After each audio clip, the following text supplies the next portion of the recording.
बुबू.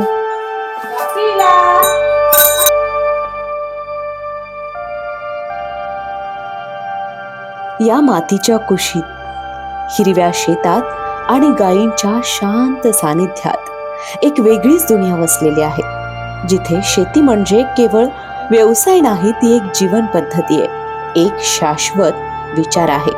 आणि याच विचारांचे शिल्पकार पांडुरंग तावरे, भारतीय ॲग्रो टुरिझमचे जनक. नमस्कार मंडळी, आज आपण जात आहोत महाराष्ट्रातील पुणे जिल्ह्यातील बारामतीमधील पळशीवाडी गावात. इथे आपण बघणार आहोत ॲग्रो टुरिझम म्हणजे काय आणि शेतकरी आपल्याच शेतात टुरिझम कसं सुरू करू शकतात आणि बरंच काही. इथे देशभरातून अनेक शेतीप्रेमी लोक येतात. आम्हीही गेलो होतो तेव्हा आमचं स्वागत झालं इथल्या सुंदर अशा सांजेने. हिचं कपिला, हिचं मोहरी आणि तिचं बारकीचं मिरी. कपिला, तिच्यासोबत खेळणारा बेंगलोरहून आलेला अन्वय, अगदी शेणाच्या गौऱ्याही लावल्या त्याने. येथील विठ्ठल रखुमाई, भिंतीवरील चित्रे, इथली झाडं, सकाळचे चुलीवर तापणारे पाणी, त्यातला कडुलिंब, 21 एकरात पसरलेला हा पूर्ण परिसर एक वेगळीच अनुभूती देतो.